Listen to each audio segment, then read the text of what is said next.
ਸਾਧ ਸੰਗਤ ਜੀ, ਭੱਟ ਬਲ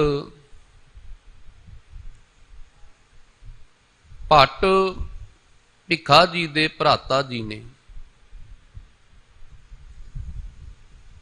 ਇਹਦਾ ਮਤਲਬ ਭੱਟ ਜਾਲਪ ਜੀ, ਭੱਟ ਮਥਰਾ ਜੀ ਤੇ ਭੱਟ ਕੀਰਤ ਜੀ ਭੱਟ ਬਲ ਜੀ ਦੇ ਭਤੀਜੇ ਨੇ। ਕਿੱਡਾ ਪਰਿਵਾਰ ਕਰਮਾਂ ਵਾਲਾ ਹੈ। ਜਿਸ ਪਰਿਵਾਰ ਨੇ ਸਤਿਗੁਰੂ ਦਾਤੇ ਦੀ ਉਸਤਤ ਦੇ ਵਿੱਚ ਇੱਕਮਿਕ ਹੋ ਕੇ ਪ੍ਰਮਾਤਮਾ ਦੀ ਇਬਾਦਤ ਕੀਤੀ, ਗੁਰੂ ਸਾਹਿਬਾਨਾਂ ਦੇ ਗੁਣ ਗਾਏ। ਭੱਟ ਬਲ ਦੇ 5 ਸਵਈਏ ਨੇ। ਪਹਿਲੇ ਸਵਈਏ ਦੇ ਵਿੱਚ ਉਹਨਾਂ ਨੇ ਪ੍ਰਮਾਤਮਾ ਦੀ ਉਸਤਤ ਕੀਤੀ, ਪਰਮੇਸ਼ਰ ਦੇ ਗੁਣ ਗਾਏ ਵੀ ਰੱਬ ਹਰ ਥਾਂ ਤੇ ਭਰਪੂਰ ਹੈ, ਹਰ ਥਾਂ ਤੇ ਸਮਾਇਆ ਹੋਇਆ ਹੈ, ਜਿਹਦਾ ਅੰਤ ਕਿਸੇ ਤੋਂ ਵੀ ਪਾਇਆ ਨਹੀਂ ਗਿਆ। ਦੂਜੇ ਸਵਈਏ ਦੇ ਵਿੱਚ ਗੁਰੂ ਨਾਨਕ ਸਾਹਿਬ ਦਾਤੇ ਤੋਂ ਲੈ ਕੇ ਇਹ ਦਰਸਾਇਆ ਵੀ ਜਿਨ੍ਹਾਂ ਨੇ ਪਰਮਾਤਮਾ ਦੀ ਭਗਤੀ ਕੀਤੀ, ਰੱਬ ਦੇ ਗੁਣ ਗਾਏ, ਇੱਕ ਮਨ ਇੱਕ ਚਿੱਤ ਹੋ ਕੇ ਉਹਨਾਂ ਨੇ ਪਰਮੇਸ਼ਰ ਨੂੰ ਧਿਆਣਾ ਕੀਤਾ। ਦੀਪਕ ਤੋਂ ਅੱਗੇ ਦੀਵਾ ਬਲਿਆ। ਉਸੇ ਜੋਤ ਦੇ ਮਾਲਕ ਗੁਰੂ ਅੰਗਦ ਸਾਹਿਬ ਦਾਤਾ ਜੀ, ਧੰਨ ਗੁਰੂ ਅਮਰਦਾਸ ਦਾਤਾ ਜੀ ਅਤੇ ਫਿਰ ਸਤਿਗੁਰੂ ਗੁਰੂ ਰਾਮਦਾਸ ਮਹਾਰਾਜ ਦਾਤੇ ਦੀ ਜੈ ਜੈਕਾਰ ਪੂਰੀ ਦੁਨੀਆ ਦੇ ਵਿੱਚ ਹੋ ਰਹੀ ਹੈ। ਅੱਜ ਉਹਨਾਂ ਪੁਰਾਤਨ ਅਤੇ ਨਵੀਨ ਭਗਤਾਂ ਦਾ ਜ਼ਿਕਰ ਕੀਤਾ। ਜਿਹੜੇ ਭਗਤ ਪੁਰਾਣੇ ਦਾ ਅਰਥ ਕੀ ਹੈ? ਭਗਤ ਤੇ ਹਮੇਸ਼ਾ ਹੀ ਮੌਜੂਦ ਨੇ। ਉਹਨਾਂ ਦੇ ਬੋਲ ਤੇ ਅੱਜ ਵੀ ਸੰਸਾਰ ਨੂੰ ਉਪਦੇਸ਼ ਦੇ ਰਹੇ ਨੇ। ਉਹਨਾਂ ਦੇ ਜੀਵਨ ਵਿੱਚ ਕਮਾਈ ਹੋਈ ਇੱਕ ਇੱਕ ਗੱਲ ਮੰਨਣ ਵਾਲੀ ਹੈ, ਮੰਨਣਯੋਗ ਹੈ। ਉਹਨਾਂ ਦੀ ਵਡਿਆਈ ਬਾਰ-ਬਾਰ ਬਾਣੀ ਨੇ ਕੀਤੀ ਹੈ। ਪਰ ਜਿਵੇਂ ਯੁਗਾਂ ਦੀ ਵੰਡ ਸੰਸਾਰ ਨੇ ਕੀਤੀ, ਹਾਲਾਂਕਿ ਗੁਰਬਾਣੀ ਨੇ ਤੇ ਕਿਹਾ ਹੈ ਭਾਈ ਜਿਵੇਂ ਦੀ ਬੰਦੇ ਦੀ ਸੁਰਤ ਹੈ ਵੈਸਾ ਹੀ ਯੁੱਗ ਹੈ।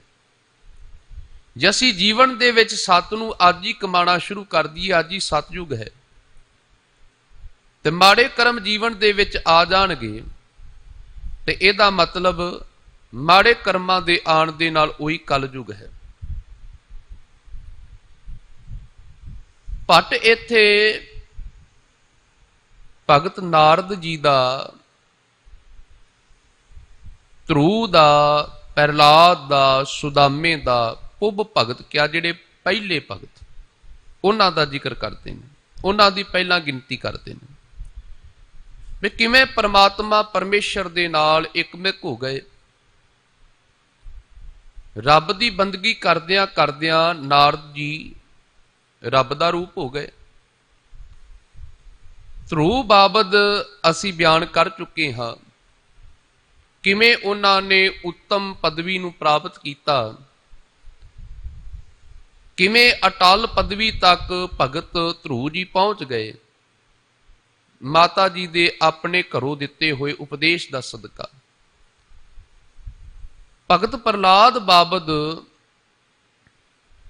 ਕਿੱਡਾ, ਇਹ ਜਿਹੜੀ ਬਾਣੀ ਦੇ ਵਿੱਚ ਇਹ ਉਦਾਹਰਨਾਂ ਦਿੱਤੀਆਂ ਨੇ ਨਾ, ਇਹ ਸਾਨੂੰ ਪੂਰਨੇ ਪਾ ਕੇ ਗੁਰੂ ਨੇ ਦੱਸੇ ਨੇ ਬਈ ਜੇਕਰ ਰੱਬ ਪਰਮਾਤਮਾ ਤੱਕ ਜਿਸ ਜੀਵ ਨੇ ਪਹੁੰਚ ਕਰਨੀ ਹੈ ਨਾ, ਉਹਨਾਂ ਭਗਤਾਂ ਦੇ ਜੀਵਨ ਦੇ ਵਿੱਚੋਂ ਇਹ ਗੁਣ ਸਿੱਖਣ ਵੀ ਕਿੱਡਾ ਵਿਸ਼ਵਾਸ ਸੀ ਉਹਨਾਂ ਨੂੰ। ਭਗਤ ਪ੍ਰਹਿਲਾਦ ਜੀ ਦਾ ਇੱਥੋਂ ਤੱਕ ਪਿਤਾ ਹੀ ਉਹਨਾਂ ਦੇ ਵਿਰੋਧ ਦੇ ਵਿੱਚ ਖੜਾ ਹੋ ਗਿਆ। ਪੁਰਾਤਨ ਜਿਵੇਂ ਦਾ ਲੋਕਾਂ ਦੀ ਸੋਚ ਸੀ, ਜਿਵੇਂ ਦਾ ਉਹਨਾਂ ਨੇ ਉਦਾਹਰਨਾਂ ਦਿੱਤੀਆਂ, ਜਿਵੇਂ ਜਿਵੇਂ ਉਹਨਾਂ ਨੇ ਕਿਹਾ, ਮਹਾਰਾਜ ਦਾਤੇ ਨੇ ਉਹਨਾਂ ਉਦਾਹਰਨਾਂ ਨੂੰ ਬਾਣੀ ਦੇ ਵਿੱਚ ਬਾਰ-ਬਾਰ ਦਰਸਾਇਆ। ਸੰਡਾ ਮਰਕਾ ਜਾਏ ਪੁਕਾਰੇ, ਪੜੇ ਨਹੀਂ ਹਮ ਹੀ ਪਚ ਹਾਰੇ। ਰਾਮ ਕਹਿ ਕਰ ਤਾਲ ਵਜਾਵੇ, ਚਟਿਆ ਸਭੇ ਬਿਗਾੜੇ। ਰਾਮ ਨਾਮਾ ਜਪੋ ਕਰੇ, ਹਿਰਦੈ ਹਰਿ ਜੀ ਕੋ ਸਿਮਰਨ ਧਰੈ। ਬਸਦਾ ਬਸ ਕੀਨੀ ਸਭ ਰਾਜੇ, ਬਿਨਤੀ ਕਰੇ ਪਟਰਾਣੀ। पूत प्रहलाद कहा नहीं माने, तिन तो औरे ठानी।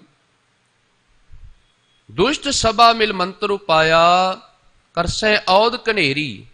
गिर तर जल जवाला पह राख्यो, राजा राम माया फेरी। भगत जी का जिक्र किया गया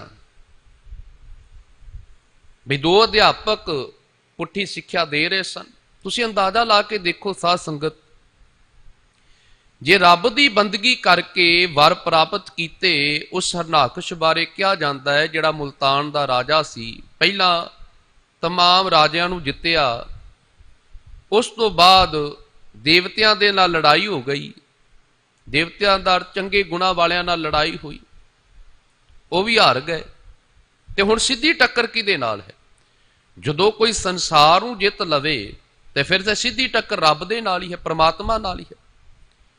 जिस बंदे नूं इस गल दा एहसास हो गया, ना मैं दिन मरना है, ना मैं रात नूं मरना है, ना मैं अंदर मरा, ना मैं बाहर मरा, ना धरती ते ना आसमान ते, ना किसे इंसान दे कोल ते ना किते जानवर दे कोल, ना मैनू जल डोब सके, ना मैनू अग साड़ सके। जिन्हों ऐसा ही विश्वास हो गया भी मैं ते अमर ही हो गया, हुण उहदी टक्कर ते सीधी रब दे नाल ही ना, परमात्मा नाल ही है। होर तो कोई विच रहा नहीं ना, हुण ते परमात्मा नूं ही हराना है। इस करके उन्हें ऐलानिया कहा भी मैं ही हाँ सब कुछ, जल दे विच भी मेरा वास है, थल विच भी मेरा वास है। जले हरी, जले हरी की जगह ते जले हरनाकश, थले हरनाकश कहन लग गया भी मैं ही सारे थां ते मेरी पूजा करो। अंदाजा ला के देख लेना साध संगत जी, लोग किवें उसकी पूजा दे विच जुड़ गए डर दे मारे। अज भी देखते हैं साध संगत जी, दुनिया डरा के धमका के यतन करदी है भी दूजियां नूं अपने धर्म दे विच लिआंदा जाए। कोई लालच भी देंदे ने, कोई लालच दे के अपने धर्म विच लिआउण दा यतन करदे ने। पर कुर्बान जाइए सतगुरु दाते तो, बाबर तो लैके औरंगजेब ने अपनी तलवार दे नाल दुनिया ते राज करन दा यतन कीता, उह सफल होए, राज कीता। धन गुरु नानक साहब दाते तो लैके साहिब श्री गुरु कलगीधर पातशाह 10वें पातशाह तक दाते ने प्रेम दे सदका, बाणी दे सदका दुनिया दे दिलां ते राज कीता। ते फिर अंदाजा लाओ, तलवार दा राज जिहड़ा सी ओह कुछ समय तक सीमित रहा, तलवार दे राज दा अंत हो गया। अज उन्हां लोकां दा, उन्हां दे परिवारां दा राज नहीं चलदा, पर जिन्हां ने बाणी दा सदका, शब्द दा सदका, प्रेम दा सदका दुनिया ते दिलां ते राज कीता, अज जिथे भी कोई पावन अस्थान है, अज उत्थे सजदा करन वालियां दी, मत्था टेकण वालियां दी गिनती वो जिहड़ी है बयान तो परे है। आपां उन्हां दी गिनती नहीं कर सकते। किन्ने लोग ननकाना साहिब दी पावन धरती उत्ते जाके झुकदे ने, किन्नी दुनिया शीशगंज साहिब दे विच जाके नमस्कारां करदी है। किन्ने लोग ने जिहड़े, किन्नियां संगतां ने जिहड़ियां धन गुरु रामदास महाराज दाते दे पावन अस्थान ते जाके नमस्तक रोजाना हुंदियां ने। किन्ने ਉਹ ਸੰਗਤਾਂ ਨੇ, ਕਿੰਨੀਆਂ ਗਿਣਤੀ ਦੇ ਵਿੱਚ ਨੇ ਜਿਹੜੀਆਂ ਬੈਠ ਕੇ ਲੰਗਰ ਦੇ ਵਿੱਚ ਪ੍ਰਸ਼ਾਦਾ ਪਾਣੀ ਛਕਦੀਆਂ ਨੇ। ਜਿਹੜੇ ਤਲਵਾਰ ਦੇ ਨਾਲ ਰਾਜ ਕਰਨ ਵਾਲੇ ਸਨ, ਅੱਜ ਉਹਨਾਂ ਦਾ ਨਾਮੋ ਨਿਸ਼ਾਨ ਹੀ ਖਤਮ ਹੁੰਦਾ ਹੋ ਗਿਆ। ਤਾਂ ਪਰ ਦਿਲਾਂ ਉੱਤੇ ਰਾਜ ਕਰਨ ਵਾਲੇ ਅੱਜ ਵੀ ਦੁਨੀਆ ਦੇ ਦਿਲਾਂ ਤੇ ਰਾਜ ਕਰ ਰਹੇ ਨੇ। ਕਾਰਨ ਕੀ ਹੈ? ਤਲਵਾਰ ਦਾ ਰਾਜ ਥੋੜੀ ਦੇਰ ਦਾ ਹੈ, ਜ਼ਬਰ ਤੇ ਜ਼ੁਲਮ ਦਾ ਰਾਜ ਹੈ, ਉਹਦਾ ਖਾਤਮਾ ਜ਼ਰੂਰ ਹੁੰਦਾ ਹੈ।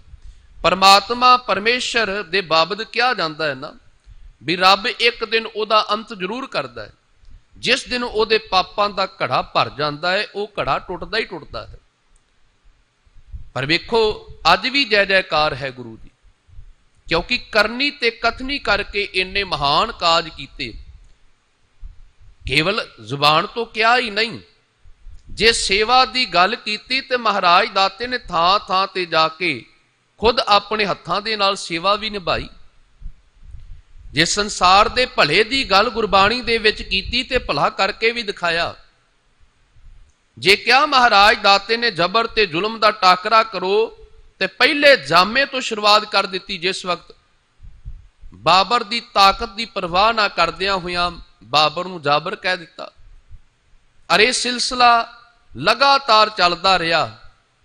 ਔਰ ਅੱਜ ਵੀ ਅਸੀਂ ਦੇਖਦੇ ਹਾਂ ਕਿਤੇ ਵੀ ਕੋਈ ਜ਼ਬਰ ਤੇ ਜ਼ੁਲਮ ਹੁੰਦਾ ਹੈ, ਸਭ ਤੋਂ ਪਹਿਲਾਂ ਦਸਤਾਰ ਵਾਲੇ ਉਸ ਦੀ ਵਿਰੋਧਤਾ ਕਰਦੇ ਨੇ। ਇਹ ਸਾਨੂੰ ਦਾਤ ਮਾਲਕ ਨੇ ਬਖਸ਼ਿਸ਼ ਕੀਤੀ ਹੈ, ਸਾਡੇ ਖੂਨ ਦੇ ਵਿੱਚ ਇਹ ਦਾਤ ਪ੍ਰਮਾਤਮਾ ਪਰਮੇਸ਼ਰ ਨੇ ਭਰੀ ਹੈ। ਅਸੀਂ ਭਾਵੇਂ ਠੀਕ ਏ ਬਿੰਦੀ ਪੁੱਤਰ ਨਹੀਂ, ਪਰ ਨਾਤ ਤੋਂ ਪੈਦਾ ਹੋਏ ਬੱਚੇ ਹਾਂ। ਸ਼ਬਦ ਤੋਂ ਸਿੱਖ ਸਜਿਆ ਸਿੱਖ ਬਣਿਆ ਹੈ। ਤੇ ਜਿਹੜੀਆਂ ਪੁਰਾਤਨ ਉਦਾਹਰਨਾਂ ਦਿੱਤੀਆਂ ਗਈਆਂ ਨੇ ਨਾ ਗੁਰਬਾਣੀ ਦੇ ਵਿੱਚ, ਉਹ ਭਰੋਸਾ ਜਤਾਇਆ ਗਿਆ। ਜਿਵੇਂ ਆਪਾਂ ਕਿਸੇ ਦੇ ਘਰ ਪਹੁੰਚਣਾ ਹੋਵੇ ਨਾ ਤੇ ਸਾਨੂੰ ਪਤਾ ਨਾ ਲੱਗਦਾ ਹੋਵੇ, ਅਸੀਂ ਕਹਿੰਦੇ ਆ ਆਪਣਾ ਐਡਰੈਸ ਜਾਂ ਆਪਾਂ ਕਹਿੰਦੇ ਆਪਣੀ ਲੋਕੇਸ਼ਨ ਸਾਨੂੰ ਸੈਂਡ ਕਰ ਦਿਓ। ਆਪਾਂ ਉਸ ਮੁਤਾਬਕ GPS ਵਿੱਚ ਭਰਦੇ ਹਾਂ, ਸਾਨੂੰ ਕਿਸੇ ਦੇ ਕੋਲ ਪੁੱਛਣ ਦੀ ਲੋੜ ਨਹੀਂ ਪੈਂਦੀ। ਆਪਾਂ ਉਸ ਮੁਤਾਬਕ ਬਿਨਾਂ ਕਿਸੇ ਤੋਂ ਪੁੱਛੇ ਉਸ ਘਰ ਦੇ ਵਿੱਚ ਪਹੁੰਚ ਜਾਂਦੇ ਹਾਂ। ਜੇ ਤੂੰ ਰੱਬ ਦੇ ਘਰ ਤੱਕ ਪਹੁੰਚਣਾ ਚਾਹੁੰਦਾ ਹੈ ਨਾ, ਤੇ ਮਹਾਰਾਜ ਕਹਿੰਦੇ ਨੇ ਨਾ ਭਗਤਾਂ ਦੇ ਜੀਵਨ ਵੱਲ ਦੇਖ, ਕਿੰਨਾ ਭਰੋਸਾ ਸੀ ਮਾਲਕ ਦੇ ਉੱਤੇ, ਉਹਨਾਂ ਨੂੰ ਕਿੱਡਾ ਵਿਸ਼ਵਾਸ ਸੀ ਕਿ ਸਾਡਾ ਇੱਕ ਬੰਦਾ ਸਾਡੀ ਵਿਰੋਧਤਾ ਦੇ ਵਿੱਚ ਖੜਾ ਹੋ ਜਾਏ ਨਾ, ਸਾਨੂੰ ਅਗਲੇ ਦਿਨ ਸੋਚਣ ਵਾਸਤੇ ਮਜਬੂਰ ਕਰ ਦਿੰਦਾ, ਪਤਾ ਨਹੀਂ ਯਾਰ ਉਹ ਬੰਦੇ ਨੂੰ ਕੀ ਹੋਇਆ, ਉਹ ਮੇਰੇ ਖਿਲਾਫ ਹੋ ਗਿਆ। ਇੱਕ ਬੰਦਾ ਸਾਡੀ ਵਿਰੋਧਤਾ ਦੇ ਵਿੱਚ ਖੜਾ ਹੋ ਜਾਵੇ, ਸਾਨੂੰ ਰਾਤ ਨੂੰ ਚੈਨ ਨਹੀਂ ਆਉਂਦਾ। ਤੇ ਜਿਹਦੀ ਵਿਰੋਧਤਾ ਦੇ ਵਿੱਚ ਉਹਦਾ ਆਪਣਾ ਪਰਿਵਾਰ ਖੜਾ ਹੋ ਜਾਵੇ, ਅੰਦਾਜ਼ਾ ਲਾ ਕੇ ਦੇਖੋ ਉਸ ਭਗਤ ਦੇ ਵਾਸਤੇ ਕਿੱਡੀ ਮੁਸ਼ਕਲ ਦਾ ਸਮਾਂ ਸੀ। ਕੇਵਲ ਅਧਿਆਪਕ ਹੀ ਵਿਰੋਧਤਾ ਨਹੀਂ ਕਰ ਰਹੇ, ਸੰਡਾ ਮਰਕਾ ਜਾਏ ਪੁਕਾਰੇ, ਪੜੇ ਨਹੀਂ ਹਮ ਹੀ ਪਚ ਹਾਰੇ। ਵੀ ਪੜ੍ਹਾਉਣ ਦਾ ਯਤਨ ਕਰਦੇ ਹਾਂ, ਇਹ ਤੇ ਪੜ੍ਹਦਾ ਹੀ ਨਹੀਂ। ਜੋ ਅਸੀਂ ਪੜ੍ਹਾਣੇ ਆ ਉਹ ਨਹੀਂ ਪੜ੍ਹਦਾ, ਤੇ ਕਰਦਾ ਕੀ ਹੈ ਜੀ? ਰਾਮ ਕਹਿ ਕਰ ਤਾਲ ਬਜਾਵੇ, ਚਟਿਆ ਸਭੇ ਵਿਗਾੜੇ। ਰੱਬ ਪਰਮਾਤਮਾ ਰਮੇ ਹੋਏ ਰਾਮ ਦਾ ਨਾਮ ਜਪਦਾ ਹੈ, ਕਿਉਂਕਿ ਸਾਧ ਸੰਗਤ ਜੀ ਇੱਕ ਤੇ ਰਾਮ ਹੈ ਜਿਹੜਾ ਦਸ਼ਰਥ ਦਾ ਪੁੱਤਰ ਹੈ, ਉਹਦੀ ਵੀ ਗੱਲ ਆਈ ਹੈ ਬਾਣੀ ਵਿੱਚ। ਰੋਵੇ ਰਾਮ ਨਿਕਾਲਾ ਭਇਆ, ਸੀਤਾ ਲਖਮਣ ਵਿਛੜ ਗਿਆ। ਉਸ ਰਾਮ ਦਾ ਵੀ ਜ਼ਿਕਰ ਆਇਆ ਹੈ। ਰਾਮ ਗਇਓ ਰਾਵਣ ਗਇਓ, ਜਾ ਕੋ ਬਹੁ ਪਰਿਵਾਰ। ਬਾਣੀ ਦੇ ਵਿੱਚ ਜ਼ਿਕਰ ਆਇਆ ਉਸ ਰਾਮ ਦਾ, ਐਸਾ ਨਹੀਂ ਆਇਆ ਨਹੀਂ। ਪਰ ਜਦੋਂ ਪਰਮਾਤਮਾ ਪਰਮੇਸ਼ਰ ਦੇ ਜਦੋਂ ਬਾਰ-ਬਾਰ ਰਾਮ ਦਾ ਜ਼ਿਕਰ ਆਇਆ, ਉਹ ਦਸ਼ਰਥ ਦੇ ਪੁੱਤਰ ਰਾਮ ਦਾ ਜ਼ਿਕਰ ਨਹੀਂ ਆਇਆ। ਭੁਲੇਖਾ ਨਾ ਖਾ ਜਾਣਾ, ਔਰ ਭੁਲੇਖਾ ਪਾਇਆ ਵੀ ਜਾਂਦਾ ਹੈ। ਇਸ ਕਰਕੇ ਜਦੋਂ ਇਹ ਸ਼ਬਦ ਆਉਂਦਾ ਹੈ ਨਾ, ਤੇ ਸਾਨੂੰ ਉਸ ਦੀ ਵਿਆਖਿਆ ਕਰਨੀ ਲਾਜ਼ਮੀ ਬਣ ਜਾਂਦੀ ਹੈ, ਤਾਂ ਕਿ ਕਿਸੇ ਦੇ ਮਨ ਦੇ ਵਿੱਚ ਕੋਈ ਸ਼ੰਕਾ ਨਾ ਰਹਿ ਜਾਏ। ਹੁਣ ਭਗਤ ਪ੍ਰਹਲਾਦ ਜੀ ਜੇ ਦੇਖੋਗੇ, ਉਹਨਾਂ ਦੇ ਹੀ ਯੁਗਾਂ ਦੇ ਮੁਤਾਬਕ ਜਿਹੜੀ ਵੰਡ ਉਹਨਾਂ ਨੇ ਆਪ ਕੀਤੀ ਹੈ, ਉਸ ਮੁਤਾਬਕ ਤੇ ਸਤਿਯੁਗ ਯੁੱਗ ਦੇ ਵਿੱਚ ਭਗਤ ਪ੍ਰਹਲਾਦ ਦਾ ਜਨਮ ਹੋਇਆ। ਤੇ ਤ੍ਰੇਤੇ ਦੇ ਵਿੱਚ ਆ ਕੇ, ਯਾਨੀ ਕਿ ਪੂਰੇ ਯੁੱਗ ਦਾ ਫਰਕ ਹੈ। ਉਹਨਾਂ ਦੇ ਮੁਤਾਬਕ ਹੀ ਤ੍ਰੇਤਾ, ਸਤਿਯੁਗ ਤੋਂ ਬਾਅਦ ਤ੍ਰੇਤਾ ਆਇਆ, ਤੇ ਦੁਆਪਰ ਉਸ ਤੋਂ ਬਾਅਦ ਆਇਆ। ਤੇ ਆਪਾਂ ਦੇਖੀਏ ਫਿਰ ਤੇ ਪੂਰੇ ਯੁੱਗ ਦਾ ਹੀ ਫਰਕ ਹੈ। ਉਦੋਂ ਤੇ ਦਸ਼ਰਥ ਦੇ ਪੁੱਤਰ ਰਾਮ ਦਾ ਜ਼ਿਕਰ ਤਾਂ ਨਹੀਂ ਸੀ ਨਾ। एक राम दशरथ का बेटा, एक राम घट घट में लेटा, एक राम का सगल पसारा, एक राम सबहू ते न्यारा। बई एक दे दशरथ का पुत्र है, पर उस राम का जिक्र कर रहे हैं जिहड़ा घट घट दे विच वसन वाला है, हर थां ते मौजूद है, हर एक हिरदे दे विच वसदा है, हर थां ते मौजूद है। कोई भी जरा उस राम तो खाली नहीं। सतगुरु दाते दी बाणी ने बार बार उस राम का जिक्र किया। किस राम नूं गा रहे ने, किस राम नूं पढ़ रहे ने भगत प्रहलाद जी, किनू चेते कर रहे ने? राम कह कर ताल बजावे। राम राम कहंदा है, आप ताल बजाउंदा है। फिर आप ही नहीं, चलो आप वजाउंदा होवे, आप रब दे गुण गाउंदा होवे, उस राम दे गुण गाउंदा होवे ते वखरी गल है। इन्हें ते नाल दे चाटड़े भी विगाड़ दिते ने। ਜਿਹੜੇ ਇਹਦੇ ਚਾਟੜੇ ਭਾਵ ਜਿਹੜੇ ਸਾਡੇ ਬਾਕੀ ਦੇ ਵਿਦਿਆਰਥੀ ਨੇ ਨਾ, ਇਹਦੇ ਨਾਲ ਪੜਨ ਵਾਲੇ, ਉਹਨਾਂ ਨੂੰ ਵੀ ਇਸਨੇ ਵਿਗਾੜ ਦਿੱਤਾ। ਰਾਮ ਕਹਿ ਕਰਤਾਲ ਬਜਾਵੇ, ਚਟਿਆ ਸਭੇ ਵਿਗਾੜੇ। ਰਾਮ ਨਾਮਾ ਜਪਬੋ ਕਰੇ, ਹਿਰਦੈ ਹਰਿ ਜੀ ਕੋ ਸਿਮਰਨ ਧਰੈ। ਕੇਵਲ ਜ਼ੁਬਾਨ ਤੋਂ ਜਪਦਾ ਹੀ ਨਹੀਂ, ਕਈ ਵਾਰੀ ਤੇ ਸੁਰਤ ਇੰਨੀ ਇਸ ਦੀ ਜੁੜ ਜਾਂਦੀ ਹੈ, ਕਿਸੇ ਦੀ ਪਰਵਾਹ ਵੀ ਨਹੀਂ ਕਰਦਾ। ਹੁਣ ਉਹਨਾਂ ਨੇ ਆ ਕੇ ਸ਼ਿਕਾਇਤ ਕੀਤੀ, ਮਾਂ ਨੂੰ ਵੀ ਫਿਕਰ ਪੈ ਗਿਆ। ਬਸਦਾ ਬਸ ਕੀਨੀ ਸਭ ਰਾਜੇ, ਬਿਨਤੀ ਕਰੇ ਪਟਰਾਣੀ। ਸਾਰੀ ਬਸਦਾ ਧਰਤੀ ਵਸ ਕੀਨੀ, ਵਸ ਵਿੱਚ ਕਰ ਲਈ ਰਾਜੇ ਨੇ, ਹਰਨਾਕਸ਼ ਨੇ। ਬਿਨਤੀ ਕਰੇ ਪਟਰਾਣੀ, ਆ ਕੇ ਬੇਨਤੀ ਕਰਦੀ ਹੈ। ਵੇਖੋ ਸਾਧ ਸੰਗਤ ਜੀ, ਇੱਕ ਪੱਖ ਹੋਰ ਵਿਚਾਰਨ ਵਾਲਾ ਹੈ। ਜੇਕਰ ਪਿਤਾ ਮਾਤਾ ਗਲਤ ਉਪਦੇਸ਼ ਦੇ ਰਹੇ ਨੇ ਤੇ ਉਸ ਗੱਲ ਨੂੰ ਭਗਤ ਪ੍ਰਹਲਾਦ ਜੀ ਸਵੀਕਾਰ ਨਹੀਂ ਕਰ ਰਹੇ। ਜੇ ਗਲਤ ਪਾਸੇ ਨੂੰ ਤੋਰਨ ਦਾ ਯਤਨ ਕਰਦੇ ਨੇ ਤੇ ਉਹਨੂੰ ਸਵੀਕਾਰ ਨਹੀਂ ਕਰਦੇ। ਉਹ ਇੱਕ ਰੱਬ ਦੀ ਬੰਦਗੀ ਦੇ ਨਾਲ ਜੁੜੇ ਹੋਏ ਨੇ। ਸਾਰੀ ਬਸਦਾ ਰਾਜੇ ਨੇ ਵਸ ਵਿੱਚ ਕਰ ਲਈ, ਬੇਨਤੀ ਕਰੇ ਪਟਰਾਣੀ। ਬੇਨਤੀ ਕਰਦੀ ਹੈ ਪਟਰਾਣੀ। ਫਿਰ ਕੀ ਬੇਨਤੀ ਕਰਦੀ ਹੈ? ਪੂਤ ਪ੍ਰਹਲਾਦ ਕਹਿਆ ਨਹੀਂ ਮਾਨੈ, ਤਿਨ ਤੋ ਔਰੇ ਠਾਨੀ। ਸਾਡਾ ਆਪਣਾ ਪੁੱਤਰ ਹੀ ਕਹਿਆ ਨਹੀਂ ਮੰਨਦਾ, ਉਹ ਕਿਸੇ ਹੋਰ ਪਾਸੇ ਨੂੰ ਤੁਰ ਪਿਆ। ਉਹਨੇ ਔਰ ਹੀ ਮਨ ਦੇ ਵਿੱਚ ਠਾਨ ਲਈ ਹੈ। ਤੇ ਫਿਰ ਕੀ ਉਪਾਅ ਕੀਤਾ ਉਹਨਾਂ ਨੇ? ਦੁਸ਼ਟ ਸਭਾ ਮਿਲ ਮੰਤਰ ਉਪਾਇਆ, ਬਰਸੈ ਔਦ ਕਨੇਰੀ। ਦੁਸ਼ਟ ਸਭਾ ਦੇ ਵਿੱਚ ਮਤਾ ਪਾਸ ਹੋ ਗਿਆ। ਜਿਵੇਂ ਆਪਾਂ ਗੁਰਮਤਾ ਪਾਸ ਕਰਦੇ ਨਾ, ਦੁਸ਼ਟ ਸਭਾ ਵੀ ਮਤਾ ਪਾਸ ਕਰਦੀ ਹੈ। ਦੁਸ਼ਟ ਚੌਂਕੜੀ ਹੈ ਨਾ ਜਿਹੜੀ, ਉਹ ਵੀ ਮਤਾ ਪਾਸ ਕਰਦੀ ਹੈ। ਦੁਸ਼ਟ ਚੌਕੜੀ ਇਹ ਮਤਾ ਪਾਸ ਕਰਦੀ ਹੈ ਵੀ ਕਿਵੇਂ ਸੰਸਾਰ ਨੂੰ ਦੁੱਖ ਦਿੱਤੇ ਜਾਣ, ਕਿਵੇਂ ਕਿਸੇ ਨੂੰ ਕਸ਼ਟ ਦਿੱਤਾ ਜਾਏ। ਗੁਰਮਤੇ ਦੇ ਵਿੱਚ ਆਪਾਂ ਗੁਰੂ ਦੀ ਮੱਤ ਦਾ ਜ਼ਿਕਰ ਕਰਦੇ ਹਾਂ। ਜਿਵੇਂ ਗੁਰੂ ਦੀ ਮੱਤ ਸਾਨੂੰ ਕਿਸੇ ਤਰੀਕੇ ਨਾਲ ਆ ਜਾਏ, ਗੁਰੂ ਨੇ ਜੋ ਸਾਨੂੰ ਪੂਰਨੇ ਪਾਏ ਨੇ ਉਹਦੇ ਉੱਤੇ ਅਸੀਂ ਚੱਲ ਸਕੀਏ। ਤੇ ਜਦੋਂ ਪੂਰਨਿਆਂ ਦੇ ਉੱਤੇ ਅਸੀਂ ਲਿਖਣਾ ਸ਼ੁਰੂ ਕਰ ਦਿਆਂਗੇ, ਚੱਲਣਾ ਸ਼ੁਰੂ ਕਰ ਦਿਆਂਗੇ, ਤੇ ਜਿਵੇਂ ਇੱਕ ਅਧਿਆਪਕ ਆਪਣੇ ਬੱਚਿਆਂ ਨੂੰ ਪੜ੍ਹਾਉਂਦਾ ਹੈ ਤੇ ਇੱਕ ਦਿਨ ਉਹ ਮੁਹਾਰਤ ਹਾਸਲ ਕਰ ਲੈਂਦੇ, ਜਿਵੇਂ ਦਾ ਗੁਰੂ ਪਾਤਸ਼ਾਹ ਸਿੱਖ ਨੂੰ ਬਣਾਉਣਾ ਚਾਹੁੰਦੇ ਨੇ ਉਵੇਂ ਦਾ ਉਹ ਬਣ ਜਾਏਗਾ, ਜੇ ਗੁਰੂ ਦੇ ਦੱਸੇ ਮੁਤਾਬਕ ਅਸੀਂ ਚੱਲਣਾ ਸ਼ੁਰੂ ਕਰ ਦਈਏ। ਪਰ ਉਹਦੇ ਵਾਸਤੇ ਖੇਡ ਕੀ ਹੈ? ਤਨ ਮਨ ਗੁਰੂ ਦੇ ਹਵਾਲੇ ਕਰਨਾ ਪਏਗਾ। ਮੈਂ ਜ਼ਿਆਦਾ ਇਹਦੇ ਉੱਤੇ ਵਿਸਤਾਰ ਨਾ ਕਰਾਂ, ਕਿਉਂਕਿ ਹੋਰ ਵੀ ਭਗਤਾਂ ਦੀ ਅੱਜ ਦੇ ਸ਼ਬਦ ਦੇ ਵਿੱਚ ਗੱਲ ਹੈ। ਬਸਦਾ ਬਸ ਕੀਨੀ ਸਭ ਰਾਜੇ, ਬਿਨਤੀ ਕਰੇ ਪਟਰਾਣੀ। ਪੂਤ ਪ੍ਰਹਲਾਦ ਕਹਿਆ ਨਹੀਂ ਮਾਨੈ, ਤਿਨ ਤੋ ਔਰੇ ਠਾਨੀ। ਦੁਸ਼ਟ ਸਭਾ ਮਿਲ ਮੰਤਰ ਉਪਾਇਆ, ਬਰਸੈ ਔਦ ਕਨੇਰੀ। ਗਿਰ ਤਰ ਜਲ ਜਵਾਲਾ ਭੈ ਰਾਖਿਓ, ਰਾਜਾ ਰਾਮ ਮਾਇਆ ਫੇਰੀ। ਪਰਮਾਤਮਾ ਆਪਣੇ ਭਗਤਾਂ ਦੇ ਵਾਸਤੇ ਕੁਝ ਵੀ ਕਰ ਸਕਦਾ ਹੈ। ਕਿਤੇ ਕਿਤੇ ਪਰਮਾਤਮਾ ਪਰਮੇਸ਼ਰ ਆਪਣੇ ਨਿਯਮ ਵੀ ਤੋੜ ਦਿੰਦਾ ਹੈ। ਹੁਣ ਦੇਖੋ, ਤੇ ਗਿਰ ਤੋਂ ਡਿੱਗੇਗਾ ਕੋਈ, ਪਹਾੜ ਤੋਂ ਡਿੱਗੇਗਾ ਤੇ ਮੌਤ ਸੁਭਾਵਕ ਹੈ। ਪਰ ਰੱਬ ਪਰਮਾਤਮਾ ਰੱਖਿਆ ਕਰਨ ਤੇ ਆਵੇ ਤੇ ਉਹ ਪਹਾੜ ਤੋਂ ਡਿੱਗਣ ਵਾਲੇ ਨੂੰ ਵੀ ਬਚਾ ਸਕਦਾ ਹੈ। ਪਾਣੀ ਦੇ ਵਿੱਚ ਕੋਈ ਡੋਬੇਗਾ ਤੇ ਉਹਦਾ ਮਰਨਾ ਸੁਭਾਵਕ ਹੈ। ਪਰ ਪਰਮਾਤਮਾ ਰੱਖਣ ਤੇ ਆਵੇ, ਡੋਬਣ ਵਾਲੇ ਆਪ ਡੁੱਬ ਸਕਦੇ ਨੇ, ਪਰ ਜੋ ਬਚਾਉਣ ਤੇ ਆਵੇ ਤੇ ਉੱਥੇ ਵੀ ਰੱਖਿਆ ਕਰ ਲੈਂਦਾ। ਰੁੱਖ ਤੋਂ ਸੜਦਾ ਹੋਵੇ, ਗਿਰ ਤਰ, ਤਰ ਦਾ ਅਰਥ ਕੀ ਹੁੰਦਾ? ਰੁੱਖ ਤੋਂ ਸੜਦਾ ਹੋਵੇ, ਉੱਚੀ ਉਚਾਈ ਤੋਂ ਸੱਟਿਆ ਹੋਵੇ, ਉੱਥੇ ਵੀ ਉਹਨੇ ਰੱਖਿਆ ਕੀਤੀ ਹੋਵੇ। ਜਵਾਲਾ, ਅੱਗ ਦੇ ਵਿੱਚ ਵੀ ਪਰਮਾਤਮਾ ਨੇ ਰੱਖਿਆ ਕੀਤੀ ਹੋਵੇ, ਤੇ ਇਸ ਤੋਂ ਵੱਡੀ ਪਰਮਾਤਮਾ ਦੀ ਮਾਇਆ ਫੇਰੀ ਕੀ ਹੋ ਸਕਦੀ ਹੈ? ਗਿਰ ਤਰ ਜਵਾਲਾ ਪਹਿ ਰਾਖਿਓ, ਗਿਰ ਤਰ ਜਲ ਜਵਾਲਾ ਪਹਿ ਰਾਖਿਓ, ਰਾਜਾ ਰਾਮ ਮਾਇਆ ਫੇਰੀ। ਪਰਮਾਤਮਾ ਨੇ ਹਰ ਪੱਖ ਤੋਂ ਉਹਦੀ ਰੱਖਿਆ ਕੀਤੀ। ਇਹਦਾ ਮਤਲਬ ਗੁਰਬਾਣੀ ਦੇ ਵਿੱਚ ਬਾਰ-ਬਾਰ ਉਹਨਾਂ ਭਗਤਾਂ ਦੀ ਵਡਿਆਈ ਕੀਤੀ ਗਈ ਹੈ। ਜਦੋਂ ਅਗਲੇ ਭਗਤ ਦਾ ਜ਼ਿਕਰ ਆਇਆ ਨਾ, ਮਹਾਰਾਜ ਦਾਤਾ ਜੀ ਕਹਿੰਦੇ ਨੇ ਸੁਦਾਮਾ। ਹੁਣ ਦੇਖਿਆ ਜਾਏ ਤੇ ਦੋਨੋਂ ਜਮਾਤੀਏ ਨੇ, ਸ਼੍ਰੀ ਕ੍ਰਿਸ਼ਨ ਜੀ ਤੇ ਸੁਦਾਮਾ ਜੀ। ਵਿਦਵਾਨ ਹੈ ਸੁਦਾਮਾ, ਬ੍ਰਾਹਮਣ ਹੈ, ਚੰਗਾ ਵਿਦਵਾਨ ਹੈ। ਪਰ ਸਾਧ ਸੰਗਤ ਜੀ, ਸ਼੍ਰੀ ਕ੍ਰਿਸ਼ਨ ਦੀ ਜਿਹੜੀ ਪਦਵੀ ਸ਼ਿਉਤੀ ਹੋ ਗਈ, ਇਹ ਵਿਚਾਰਾ ਗਰੀਬ ਹੋ ਗਿਆ। ਗਰੀਬੀ ਇੰਨੀ ਘਰ ਦੇ ਵਿੱਚ ਛਾ ਗਈ। ਇੱਕ ਦਿਨ ਇਹਦੀ ਪਤਨੀ ਸ਼ੀਲਾ ਨੇ ਕਿਹਾ, ਜਾ ਕੇ ਤੁਸੀਂ ਕ੍ਰਿਸ਼ਨ ਜੀ ਕੋਲ ਮਦਦ ਲੈ ਆਵੋ। ਚੌਲ ਲੈ ਕੇ ਗਿਆ। ਪ੍ਰਸੰਨ ਹੋਏ ਸ਼੍ਰੀ ਕ੍ਰਿਸ਼ਨ ਜੀ।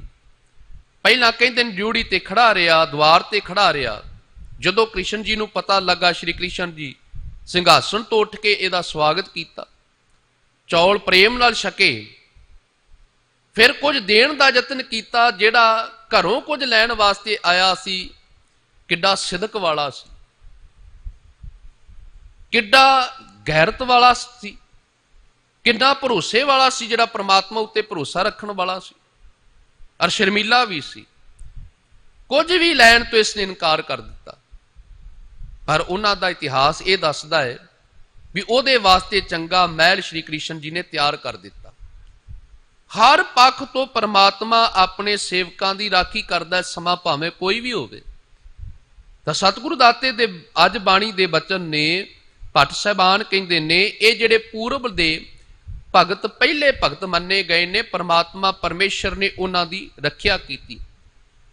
ਇਹ ਗਿਣਤੀ ਦੇ ਵਿੱਚ, ਭਗਤਾਂ ਦੀ ਗਿਣਤੀ ਦੇ ਵਿੱਚ ਬੇਸ਼ੁਮਾਰ ਹੋ ਗਏ। ਭਗਤ ਤੇ ਹੋਰ ਵੀ ਬੜੇ ਨੇ, ਪਰ ਇਹਨਾਂ ਦੀ ਗਿਣਤੀ ਭਗਤਾਂ ਦੇ ਵਿੱਚ, ਸਰਵੋਤਮ ਭਗਤਾਂ ਦੇ ਵਿੱਚ ਇਹਨਾਂ ਨੂੰ ਸ਼ਾਮਲ ਕੀਤਾ ਗਿਆ। ਅੰਬਰੀਕ, ਅੰਬਰੀਕ ਦਾ ਅਰਥ ਅਮਰੀਕ ਵੀ ਆਇਆ ਹੈ ਇਹਨਾਂ ਦਾ ਨਾਮ। ਤਾਂ ਐਸਾ ਕਿਹਾ ਜਾਂਦਾ ਹੈ ਦੁਰਭਾਸ਼ਾ ਵਰਗੇ ਰਿਸ਼ੀ ਇਹਨਾਂ ਦੀ ਵਿਰੋਧਤਾ ਕਰਦੇ ਨੇ। ਕਿਸੇ ਗੱਲ ਤੋਂ ਵਿਰੋਧਤਾ ਹੋ ਜਾਂਦੀ, ਚਲੋ ਉਹਨਾਂ ਦੇ ਆਪਣੇ ਮੁਤਾਬਕ ਸ਼ਰਾਬ ਦਿੰਦੇ ਨੇ, ਜਾਂ ਇਹਨਾਂ ਨੂੰ ਕਸ਼ਟ ਦੇਣ ਦਾ ਯਤਨ ਕਰਦੇ ਨੇ, ਰੱਬ ਦੀ ਸ਼ਰਨ ਵਿੱਚ ਜਾਂਦੇ ਨੇ। ਫਿਰ ਉਹੀ ਦੁਰਭਾਸ਼ਾ ਰਿਸ਼ੀ ਨੂੰ ਅੰਬਰੀਕ ਭਗਤ ਦੇ ਕੋਲ ਮਾਫੀ ਮੰਗਣੀ ਪੈਂਦੀ।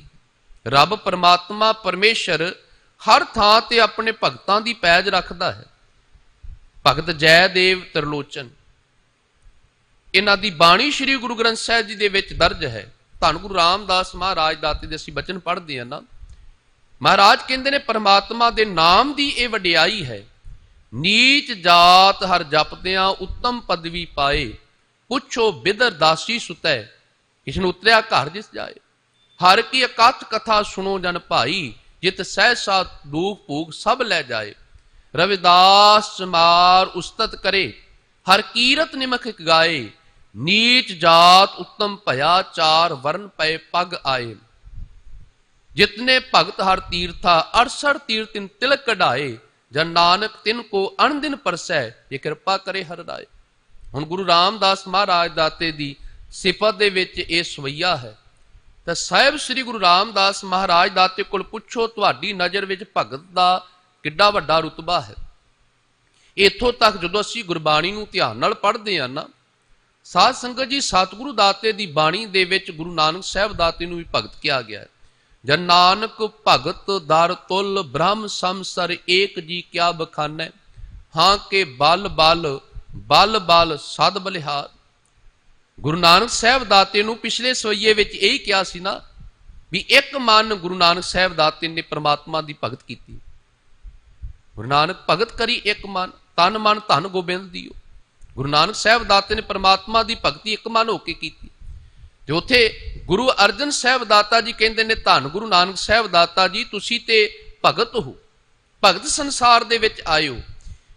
ਕਈ ਵਾਰੀ ਅਸੀਂ ਦੇਖਦੇ ਹਾਂ ਨਾ, ਕੁਝ ਲੋਕ ਏਦਾਂ ਕਹਿੰਦੇ ਨੇ, ਦੇਖੋ ਜੀ ਭਗਤ ਨੂੰ ਗੁਰੂ ਦਾ ਰੁਤਬਾ ਮਿਲਣਾ ਚਾਹੀਦਾ ਹੈ। ਜੇ ਭਗਤ ਰਵਿਦਾਸ ਜੀ ਨੇ ਤੇ ਗੁਰੂ ਰਵਿਦਾਸ ਜੀ ਕਹੋ। ਪਰ ਸਾਧ ਸੰਗਤ ਜੀ, ਇਹ ਤੇ ਮਾਣ ਗੁਰੂ ਨੇ ਪਹਿਲਾਂ ਹੀ ਦੇ ਦਿੱਤਾ। ਉਹ ਤੇ ਜੋ ਪ੍ਰਚਲਿਤ ਨਾਮ ਸਨ, ਉਹ ਮਹਾਰਾਜ ਦਾਤੇ ਨੇ ਉਦਾਂ ਹੀ ਵਰਤੇ ਨੇ। ਜਿਵੇਂ ਭਗਤਾਂ ਦੇ ਅੱਗੇ ਪਹਿਲਾਂ ਭਗਤ ਲੱਗਾ ਸੀ, ਮਹਾਰਾਜ ਦਾਤੇ ਨੇ ਸਗੇਰੋਂ ਉਹਨਾਂ ਨੂੰ ਮਾਣ ਦੇ ਕੇ ਜਿਉ ਸ਼ਬਦ ਵਰਤਿਆ। ਸ਼ੇਖ ਬਾਬਾ ਫਰੀਦ ਸਾਹਿਬ ਜੀ ਦੇ ਨਾਲ ਸ਼ੇਖ ਬਾਬਾ ਫਰੀਦ ਸਾਹਿਬ ਜੀ ਲੱਗਾ ਸੀ, ਉਹਨਾਂ ਦੇ ਨਾਲ ਭਗਤ ਨਹੀਂ ਸੀ ਲੱਗਾ, ਕਿਉਂਕਿ ਇਸਲਾਮ ਦੇ ਵਿੱਚ ਸ਼ੇਖ ਨੂੰ ਬੜਾ ਵੱਡਾ ਰੁਤਬਾ ਹੈ। ਤਾਂ ਗੁਰੂ ਅਰਜਨ ਸਾਹਿਬ ਦਾਤੇ ਨੇ ਉੱਥੇ ਇਹ ਨਹੀਂ ਵਰਤਿਆ ਵੀ ਇਹਨਾਂ ਦੇ ਨਾਲ ਲਿਖੋ ਭਗਤ ਫਰੀਦ ਜੀ, ਉੱਥੇ ਸ਼ੇਖ ਹੀ ਸ਼ਬਦ ਵਰਤਿਆ। ਜਿਵੇਂ ਦਾ ਕਿਸੇ ਦਾ ਸਾਧ ਸੰਗਤ ਜੀ ਨਾਮ ਪਹਿਲਾਂ ਪ੍ਰਚਲਿਤ ਸੀ, ਜੋ ਕੁਝ ਪਹਿਲਾਂ ਉਹਦੇ ਅੱਗੇ ਲੱਗਾ ਸੀ, ਉਵੇਂ ਹੀ ਮਹਾਰਾਜ ਦਾਤੇ ਨੇ ਉਦਾਂ ਹੀ ਸ਼ਬਦ ਵਰਤਿਆ।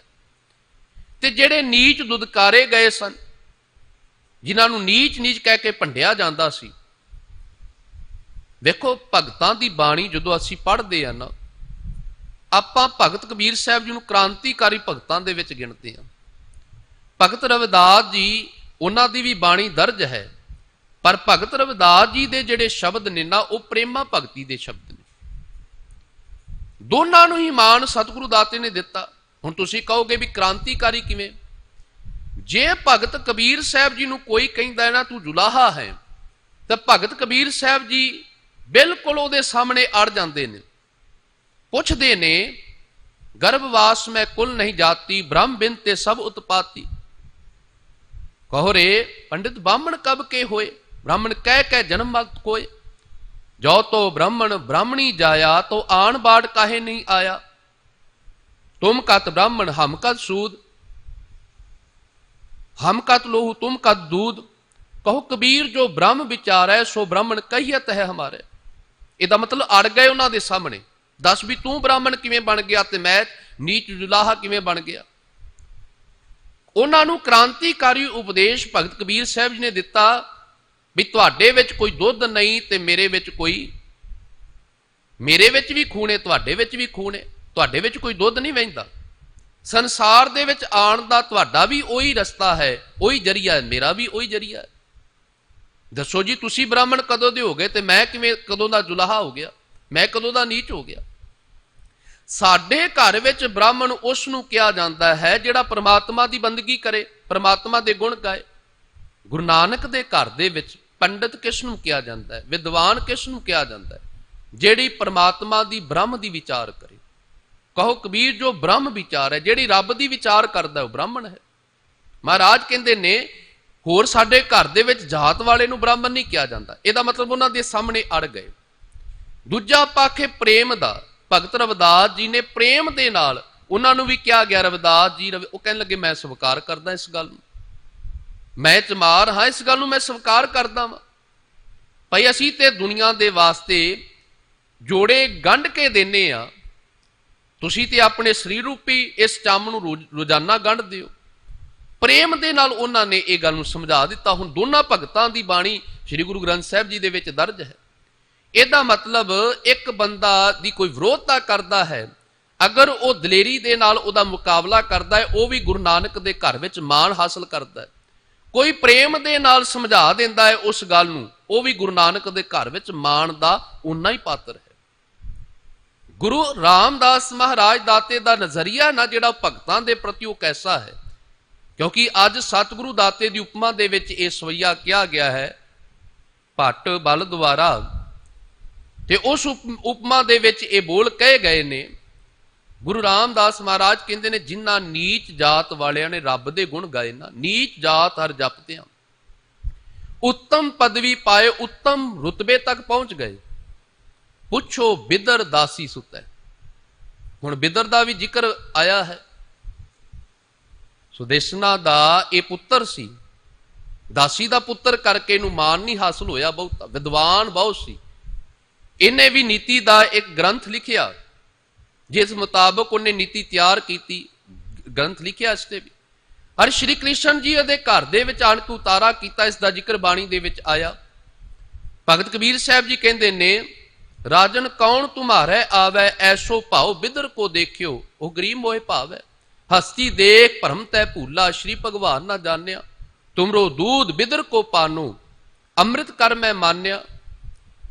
कीर समान साग मैं पाया, गुण गावत रैन बिहानी, कबीर को स्वामी आनंद विनोदी, जात ना काहू की मानी। भगत कबीर साहब जी कहते ने न्यौता दिता, सदा दिता गया श्री कृष्ण जी नूं आओ। और देखो कमाल दी घटना वापरी।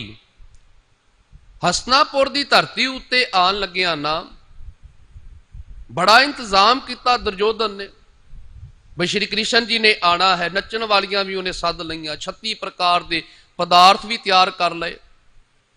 वो सारा प्रबंध नाच गान वाला उन्हें किया भी उन्हां दा आपां, क्योंकि योद्धा दा राजा आ रहा है तो उस राजे का उस तरीके नाल आपां स्वागत करिए, पूरा प्रबंध किया। सारी रात इंतजार करता रहा, पर श्री कृष्ण जी ते आए नहीं। उन्हें जाके उतारा जिहड़ा सी वो बिप दे घर, जिहड़ा दासी दा पुत्र सी, उहदे घर जाके उतारा कर दिता। जदों उहदे घर उतारा किया, सारी रात जिहड़ी है परमात्मा दे गुण गाउंदियां बतीत हुई। बिपर दे घर जदों गए, उहदे घर उतारा करके सारी रात रब दे गुण गाउंदियां बतीत हुई। सवेर हुई, सवेरे दुर्योधन के कोल आए तो दुर्योधन ने मेहना पता जे की मारिया, कह लग्या रिया ना ग्वाले दा ग्वाला ही, 36 प्रकार के पदार्थ तेरे वास्ते तैयार किए सन, उस गरीब के घर जाके रोगियो। दस इत्थे 36 प्रकार के पदार्थ नाच गाण वास्ते सारा प्रबंध किया गया, किड्डा वड्डा तुहाडा स्वागत एक राजे होने के नाते असीं कीता, ते तुसीं जाके उहदे घर दे विच जाके प्रशादा पानी छक लिया, की मिलिया? उत्थे तुहानूं कोई खीर मिली, उत्थे तुहानूं कोई 36 प्रकार के पदार्थ मिले। तो भगत कबीर साहब जी कहते ने जिहड़ी गल कही ना, वो बड़ी कमाल दी सी। राजन कौन तुम्हारे आवे, ऐसो भाव बिदर को देखिया, देखियो ओ गरीब मोहे पावे। बिदर दी भावना तू राजन कित्थों लैके आएगा? दुर्योधन बिदर वाली भावना तेरे कोल नहीं। दूजी गल ए, तेरे कोल 36 प्रकार के पदार्थ जरूर सन, तेरे कोल नाच गाण वालियां तू सदियां सी, पर तेरे कोल बिदर वाला वो गुण नहीं सी।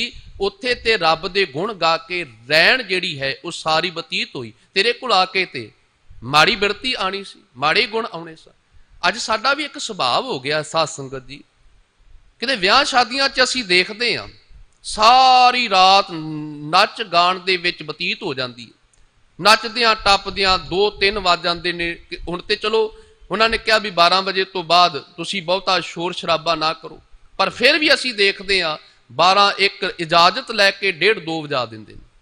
और जदों आनंद कारज का समा आउंदा है, जिस कारज वास्ते सारा प्रोग्राम उलीकिया गया, जदों आनंद कारज का समा आउंदा है, मेरे ख्याल च कुछ को गिणवे चुणवे आनंद कारज मैं कराए ने, जिहदे विच किसी ने गुरमत विचारां सरवण कीतियां। हर विदेशों च तो चलो ऐसी रहमत हुई भी उत्थे ते उन्होंने प्रोग्राम ही ऐसे उलीके ने, उत्थे कीर्तन भी होना है, उत्थे ढाडियां ने भी लगना है, उत्थे विचारां भी होणियां ने। पर आपां जदों अपने ही देश की गल करिए ना, चलो पंजाब की गल कर लईए, कुछ को गिने चुने उंगलों ते गिनन वाले आनंद कारज ने, जिन्हां ने कहा भाई साहब जी तुसीं गुरमत विचारां आनंद कारज के बारे इन्हां बच्चों को दसो। समा ही नहीं है किसी को। सारी रात नचदियां टपदियां बतीत होई। हुण नचदियां टपदियां बतीत होई तो सुभावक गल है थके होवांगे। जिहड़ा समा असीं गुरद्वारे दिता हुंदा 10 वजे का, 9 वजे का जां 10 वजे का, पहलां ते 3-4 घंटे असीं पहले गुरद्वारे लेट आउणा। जदों कि असीं ये गल कहने आ, साडी विचार ये गल कहिंदी है भी सूही राग जिहड़ा है उहदा गाण दा समा 12 वजे तो पहलां पहलां उहनूं सूही राग नूं गाया जांदा है। महाराज ने उसे राग दे विच ये जिहड़ी बाणी है लावां दी बख्शिश कीती। हुण 12 वजे तक ते साडे बंदे ही नहीं उठदे ते गुरद्वारे किवें आणगे? फिर भाई साहब जी उड़ीकी जाण, जदों आणगे चलो करा देंगे भाई, मजबूरियां ने। कित्थे असीं खड़ गए? जिस कारज वास्ते सारा कुछ उलीकिया गया, उस कारज वास्ते साडे कोल समा नहीं। फिर असीं ये गल कहने आ जी, पुछियो जी आनंद कारज होए सन? हाँ होए सन, पर थोड़ी जी आपस दे विच परिवार दी कुछ आपस च सैटिंग नहीं हुई। हुण कित्थे गल पहुंच गई? हुण तलाक ते पहुंच गई। वो भाई जिस गुरु का आसरा लैके तुरना सी उहदा ते आसरा लिया ही नहीं, होर आसरे असीं भालदे फिरे। महाराज दाते ने की सानू समझाया? गुरबाणी दे विच इस गल का जिक्र किया, जिन्हें ग्वाला कहा सी ना, उन्होंने जवाब बड़ा कमाल का दिता भी तेरे कोल 36 प्रकार के पदार्थ सन, ठीक है पदार्थ मौजूद सन, पर दूजा पक्ष भी ते विचार, तेरे कोल बिदर वाली भावना ते नहीं सी ना। तेरे 36 प्रकार के पदार्थों विचों रस नहीं सी जिहड़ा बिदर दे साग खा के मैनू रस प्राप्त होया। तेरे दुध विच वो आनंद नहीं सी जिहड़ा पानी पी के बिदर दे कोल मैनू आनंद आया। क्यों? सारी रात रब दे गुण गांदियां बतीत हुई, उत्थे ते विचारां सारी रात परमात्मा दियां चलदियां रहियां। तेरे कोल की चलना सी? तेरे कोल माड़ी बिरती आनी सी, तेरे कोल माड़ी बिरती मौजूद होनी सी। तो गुरु रामदास महाराज दाते ने जे उन्हां दी उदाहरण दित्ती ना, उन्हां भगतां दी उदाहरण दित्ती, ते वो साडे वास्ते एक मार्गदर्शन मार्ग दर्शा रहे ने भी जे तू रब दे घर विच प्रवान होना चाहना है ना, आ गुण तू अपने जीवन दे विच धारण कर, इदां दा तेरा जीवन होवे। भी जे तेरा इदां दा जीवन है, परमात्मा दी नदर दे विच तू प्रवान है। वेखो गुरु रामदास दी फिर वडियाई भी जिस घर दे विच कृष्ण उतरिया घर जिस आए, प्रभ की अकथ कथा सुनो जन भाई, जित सहसा दूप भूख सब लै जाए। परमात्मा दी अकथ कथा हे ਭਾਈ ਜਨ ਗੁਰਮੁਖ ਜਨ ਸੁਣਨਾ ਕਰੋ, ਤੁਹਾਡੇ ਮਨ ਦਾ ਸਹਿਸਾ ਭੁਲੇਖਾ ਭਰਮ ਦੂਰ ਹੋ ਜਾਏਗਾ। ਰਵਿਦਾਸ ਚਮਾਰ ਉਸਤਤ ਕਰੇ, ਹਰ ਕੀਰਤ ਨਿਮਖ ਇੱਕ ਗਾਏ। ਰਵਿਦਾਸ ਜੀ ਲੋਕ ਚਮਾਰ ਚਮਾਰ ਕਹਿ ਕੇ ਦੁਦਕਾਰਦੇ ਸਨ, ਰੱਬ ਦੀ ਉਸਤਤ ਉਹਨੇ ਕੀਤੀ। ਹਰ ਕੀਰਤ ਨਿਮਖ ਇੱਕ ਗਾਏ, ਨੀਚ ਜਾਤ ਉੱਤਮ ਪਿਆ, ਚਾਰ ਵਰਨ ਪੈ ਪੱਗ ਆਏ। ਇੱਕ ਦਿਨ ਉਹ ਦਿਨ ਆਇਆ ਨਾ, ਜਿਸ ਦਿਨ ਭਗਤ ਰਵਿਦਾਸ ਜੀ ਦੀ ਵਿਰੋਧਤਾ ਕਰਨ ਵਾਲੇ ਉਹ ਬ੍ਰਾਹਮਣ ਨੂੰ ਵੀ ਝੁਕਣਾ ਪਿਆ। ਚਾਰੇ ਵਰਨਾਂ ਦੇ ਲੋਕ ਭਗਤ ਰਵਿਦਾਸ ਜੀ ਦੇ ਚਰਨੀ ਝੁਕਣੇ ਹੁਣ ਮਜਬੂਰ ਹੋ ਗਏ। ਗੁਣੀ ਐਸੇ ਦੇਖੇ ਉਹਨਾਂ ਦੇ। ਅਗਲੀ ਗੱਲ ਕੀਤੀ ਨਾ ਹੋਰ ਕਮਾਲ ਦੀ, ਨਾਮ ਦੇ ਪ੍ਰੀਤ ਲੱਗੀ ਹਰ ਛੇਤੀ, ਲੋਕ ਸ਼ੀਪਾ ਕਹਿ ਬੁਲਾਏ। ਖੱਤਰੀ ਬ੍ਰਾਹਮਣ ਪਿੱਠ ਦੇ ਛੋਡੇ, ਨਾਮ ਦਿਓ ਲਿਆ ਮੁਖ ਲਾਏ। ਜਿਸ ਨੂੰ ਦੁਦਕਾਰਿਆ ਗਿਆ ਨਾ, ਮੈਂ ਇੱਕ ਕਿਤਾਬ ਦੇ ਵਿੱਚ ਜ਼ਿਕਰ ਪੜ੍ਹ ਰਿਹਾ ਸਾਂ, ਬੜਾ ਕਮਾਲ ਦਾ ਉਹਨੇ ਜ਼ਿਕਰ ਕੀਤਾ।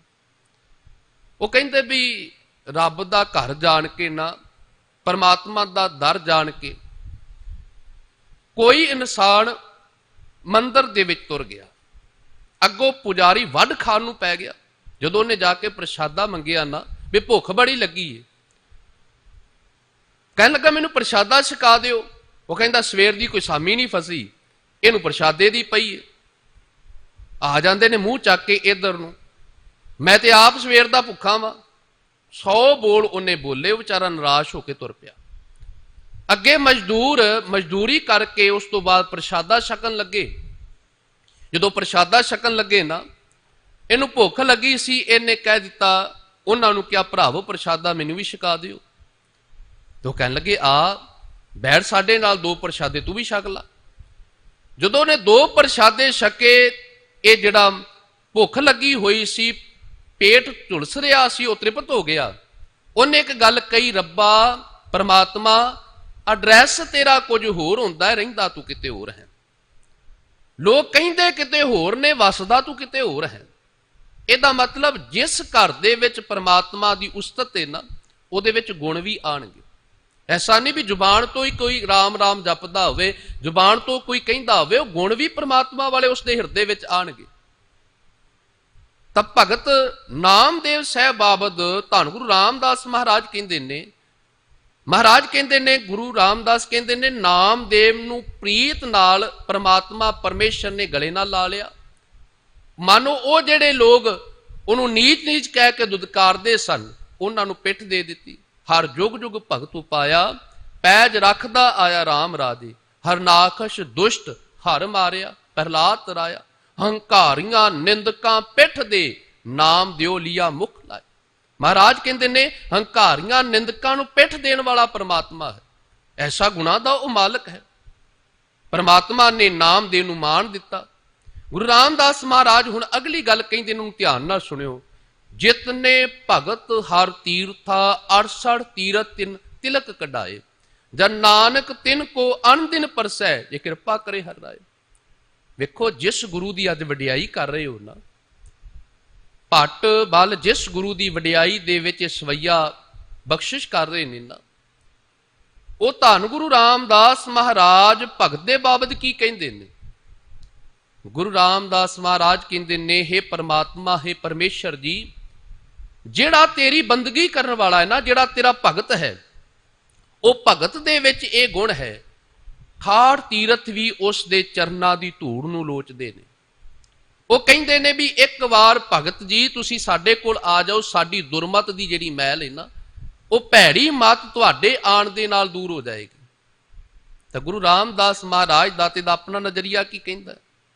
ਮਹਾਰਾਜ ਕਹਿੰਦੇ ਨੇ ਕੋਈ ਭਗਤੀ ਤੇ ਕਰੇ, ਕਿਉਂਕਿ ਉਸ ਭਗਤ ਦੇ ਵਿੱਚ ਗੁਣ ਕਿਹੜੇ ਹੋਣ। ਭਗਤ ਤੇਰੇ ਮਨ ਭਾਵਦੇ, ਦਰ ਸੋਹਣ ਕੀਰਤ ਗਾਵਦੇ, ਨਾਨਕ ਕਰਮਾਂ ਬਾਹਰੇ ਦਾ ਢੋ ਨਾ ਲੈਣੀ ਧਾਮਦੇ। ਇੱਕ ਮੂਲ ਨਾ ਬੂਝਣ ਆਪਣਾ, ਅਣਹੁੰਦਾ ਆਪ ਗਣਾਏਂਦੇ। ਹਉ ਢਾਡੀ ਕਾ ਨੀਚ ਜਾਤ, ਹੁਤਮ ਜਾਤ ਸਦਾਏਂਦੇ। ਤਿਨ ਮੰਗਾ ਜੇ ਤੁਝੇ ਧਿਆਏਂਦੇ। ਮਹਾਰਾਜ ਕਹਿੰਦੇ ਨੇ ਮੈਂ ਉਹਨਾਂ ਦੇ ਚਰਨਾਂ ਦੀ ਧੂੜ, ਗੁਰੂ ਰਾਮਦਾਸ ਮਹਾਰਾਜ ਕਹਿੰਦੇ ਨੇ, ਮੰਗਦਾ ਵਾਂ। ਜਿਸ ਗੁਰੂ ਦੀ ਵਡਿਆਈ ਦੇ ਵਿੱਚ ਅਸੀਂ ਗੁਣ ਗਾ ਰਹੇ ਹਾਂ ਨਾ, ਸਾਹਿਬ ਸ੍ਰੀ ਗੁਰੂ ਰਾਮਦਾਸ ਮਹਾਰਾਜ ਕਹਿੰਦੇ ਨੇ, ਹੇ ਪਰਮਾਤਮਾ ਪਰਮੇਸ਼ਰ ਜੀ, ਤੁਹਾਡੇ ਚਰਨਾਂ ਵਿੱਚ ਮੇਰੀ ਬੇਨਤੀ ਹੈ जितने भगत हर तीर्था 68 तीर्थ ਤਿੰਨ ਤਿਲਕ ਕਢਾਏ, ਉਹਨਾਂ ਦੇ ਦੀਦਾਰ ਕਰਿਆ ਹੀ 68 ਤੀਰਥਾਂ ਦੇ ਦੀਦਾਰ ਹੋ ਜਾਂਦੇ ਨੇ। ਭਗਤ ਦੇ ਦੀਦਾਰ ਕਰਿਆ ਹੀ ਨਾ ਪਰਮਾਤਮਾ ਦੇ ਦੀਦਾਰ ਹੋ ਜਾਂਦੇ ਨੇ। 68 ਤੀਰਥ ਤਿੰਨ ਤਿਲਕ ਕਢਾਏ, ਜਨ ਨਾਨਕ ਤਿਨ ਕੋ ਅਨਦਿਨ ਪਰਸੈ। ਮੈਂ ਉਹਨਾਂ ਦੇ ਚਰਨਾਂ ਦੀ ਧੂੜ ਨਿਤਾ ਪ੍ਰਤੀ ਲੋਚਦਾ ਹਾਂ। ਜੇ ਕਿਰਪਾ ਕਰੇ ਹਰ ਰਾਏ, ਜੇ ਤੂੰ ਕਿਰਪਾ ਕਰੇ ਝੋਲੀ ਦੇ ਵਿੱਚ ਇਹ ਦਾਤ ਪਾ ਦੇਵੇਂ। ਮੈਂ ਨਾ ਇੱਕ ਸ਼ਾਮੀ ਗ੍ਰੰਥ ਦੇ ਵਿੱਚ ਕਹਾਣੀ ਪੜ੍ਹੀ, ਔਰ ਬੜੀ ਵਜ਼ਨਦਾਰ ਕਹਾਣੀ ਸੀ। ਪਰ ਕਮਾਲ ਲਿਖਣ ਵਾਲੇ ਨੇ ਆਪਣਾ ਨਜ਼ਰੀਆ ਲਿਖਿਆ। ਅਬਦੁੱਲਾ ਬਿਨ ਮੁਬਾਰਕ, ਉਹ ਕਹਿੰਦੇ ਨੇ ਵੀ ਹਜ ਤੇ ਅਨੇਕਾਂ ਲੋਕ ਜ਼ਿਆਰਤ ਕਰਨ ਵਾਸਤੇ ਪਹੁੰਚੇ ਮੱਕੇ ਦੀ ਧਰਤੀ ਉੱਤੇ। ਲੱਖਾਂ ਲੋਕਾਂ ਦੀ ਤਾਦਾਦ ਸੀ। ਉਹ ਆਪਣੇ ਸੁਪਨੇ ਦਾ ਜ਼ਿਕਰ ਕਰਦੇ ਨੇ ਵੀ ਰਾਤ ਹੋਈ, ਮੈਂ ਆਰਾਮ ਵਾਸਤੇ ਗਿਆ ਤੇ ਮੈਨੂੰ ਸੁਪਨਾ ਆ ਗਿਆ। ਸੁਪਨੇ ਦੇ ਵਿੱਚ ਮੈਂ ਕੀ ਦੇਖਦਾ ਵਾਂ, ਦੋ ਫਰਿਸ਼ਤੇ ਆਪਸ ਦੇ ਵਿੱਚ ਗੱਲਾਂ ਕਰ ਰਹੇ ਨੇ। ਇੱਕ ਫਰਿਸ਼ਤਾ ਦੂਜੇ ਫਰਿਸ਼ਤੇ ਦੇ ਕੋਲ ਸਵਾਲ ਕਰਕੇ ਪੁੱਛਦਾ ਹੈ ਵੀ ਜ਼ਿਆਰਤ ਦੇ ਉੱਤੇ ਬੜੇ ਲੋਕ ਹਜ ਕਰਨ ਵਾਸਤੇ ਪਹੁੰਚੇ ਨੇ, ਦੱਸੋ ਹਜ ਕਿਸ ਦਾ ਪ੍ਰਵਾਨ ਹੋਇਆ। ਅਬਦੁੱਲਾ ਬਿਨ ਮੁਬਾਰਕ ਕਹਿੰਦਾ ਵੀ ਮੈਂ ਸ਼ਰ੍ਹਾ ਦਾ ਪੱਕਾ, 5 ਵਕਤ ਦਾ ਨਵਾਜੀ, ਲੋਕਾਂ ਦੇ ਵਿੱਚ ਬੜਾ ਮਾਣ ਤਾਣ ਮੇਰਾ। ਮੈਂ ਕੰਨ ਲਾ ਕੇ ਸੁਣਿਆ ਵੀ ਗੱਲ ਮੇਰੀ ਹੋਏਗੀ, ਵੀ ਹਜ ਕਰਨ ਵਾਸਤੇ ਤੇ ਬੜੇ ਲੋਕ ਆਏ ਨੇ, ਪਰ ਇਹ ਫਰਿਸ਼ਤੇ ਮੇਰਾ ਹੀ ਨਾਂ ਲੈਣਗੇ। ਬਈ ਅਬਦੁੱਲਾ ਬਿਨ ਮੁਬਾਰਕ ਦਾ ਜਿਹੜਾ ਨਾ ਹਜ ਪ੍ਰਵਾਨ ਹੋ ਗਿਆ। ਬੜੇ ਧਿਆਨ ਦੇ ਨਾਲ ਕੰਨ ਲਾ ਕੇ ਸੁਣਿਆ। ਫਿਰ ਉਹਨਾਂ ਨੇ ਕਿਹਾ ਜੀ ਹਜ ਤੇ ਲੱਖਾਂ ਲੋਕ ਆਏ ਨੇ, ਪਰ ਹਜ ਇੱਕ ਦਾ ਹੀ ਪ੍ਰਵਾਨ ਹੋ ਗਿਆ। ਕਹਿਣ ਲੱਗਾ ਮੇਰਾ ਧਿਆਨ ਹੋਰ ਵੱਧ ਗਿਆ ਵੀ ਹੁਣ ਨਾਮ ਮੇਰਾ ਹੀ ਬੋਲਣ ਵਾਲਾ ਹੈ।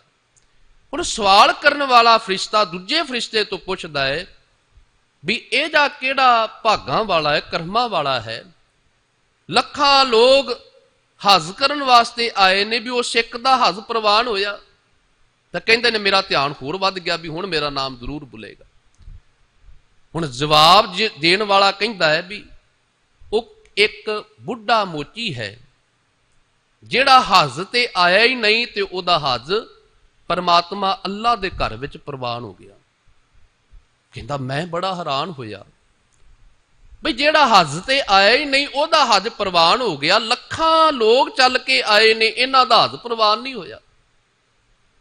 ਮੇਰੇ ਮਨ ਦੇ ਵਿੱਚ ਜਗਿਆਸਾ ਉਸ ਇਨਸਾਨ ਨੂੰ, ਭਾਗਾਂ ਵਾਲੇ ਨੂੰ ਜਾਣਨ ਵਾਸਤੇ ਮਨ ਦੇ ਵਿੱਚ ਪੈਦਾ ਹੋ ਗਈ ਵੀ ਉਹ ਕਿਹੜਾ ਭਾਗਾਂ ਵਾਲਾ ਹੈ ਵੀ ਜਿਹੜਾ ਹਜ ਤੇ ਆਇਆ ਹੀ ਨਹੀਂ ਉਹਦਾ ਹਜ ਪ੍ਰਵਾਨ ਹੋ ਗਿਆ। ਦਮਕਸ਼ ਸ਼ਹਿਰ ਦਾ ਉਹਨਾਂ ਨੇ ਜ਼ਿਕਰ ਕੀਤਾ। ਸੁਪਨੇ ਦੇ ਵਿੱਚ ਉਹ ਕਹਿੰਦਾ ਹੈ ਬਈ ਉਸ ਜ਼ਾਤ ਤੇ ਜਾ ਕੇ ਜਰਾ ਮਿਲਣਾ ਕਰ, ਉਸ ਬੁੱਢਾ ਮੋਚੀਏ ਉਹਦਾ ਹਜ ਪ੍ਰਵਾਨ ਹੋ ਗਿਆ। ਉਸਨੇ ਜਵਾਬ ਦੇਣ ਵਾਲੇ ਨੇ ਇਦਾਂ ਜਵਾਬ ਦਿੱਤਾ। ਜਗਿਆਸੂ ਬਣ ਕੇ ਅਬਦੁੱਲਾ ਬਿਨ ਮੁਬਾਰਕ ਦਮਕਸ਼ ਸ਼ਹਿਰ ਦੇ ਵਿੱਚ ਪਹੁੰਚ ਗਿਆ।